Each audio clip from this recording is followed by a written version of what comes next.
গঙ্গার পানি বন্টন চুক্তি নবায়নে ভারত চাইছে নতুন তথ্যপাত্রের ভিত্তিতে বোঝাপড়া। বাংলাদেশের চাওয়া জলবায়ু সংবেদনশীল এবং অধিক পূর্বানুমানযোগ্য পানি প্রবাহের দীর্ঘমেয়াদী নতুন সমঝোতা।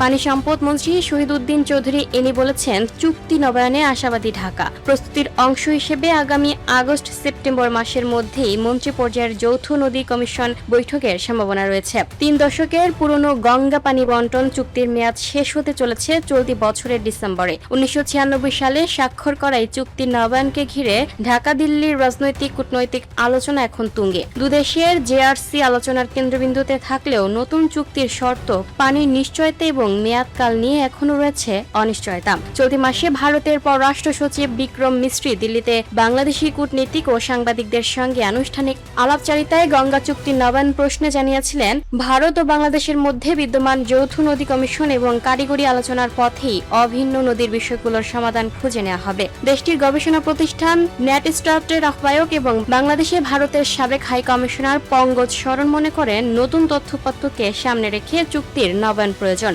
পঙ্কজ শরণ বলেন, এখন পানির হিসাব ভাগ করতে হলে নির্দিষ্ট নতুন তথ্যের প্রয়োজন। নদীতে কি পরিমাণ পানির প্রবাহ রয়েছে এর উপর ভিত্তি করে হতে হবে। যদি আমরা স্বীকার করি পরিসংখ্যান পরিবর্তন হয়েছে, তবে আমরা নতুন পরিস্থিতির সঙ্গে পানির হিসাব মিলিয়ে নিতে পারব।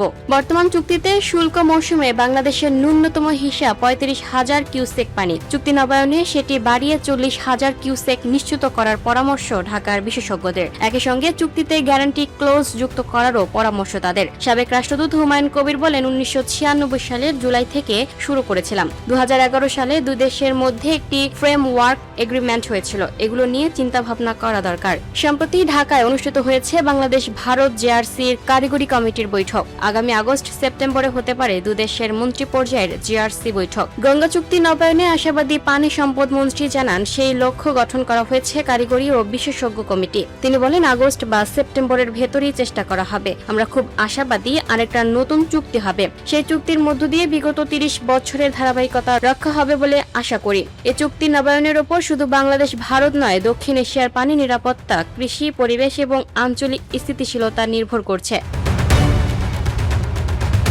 Lucky Akter, up to date news, Dhaka.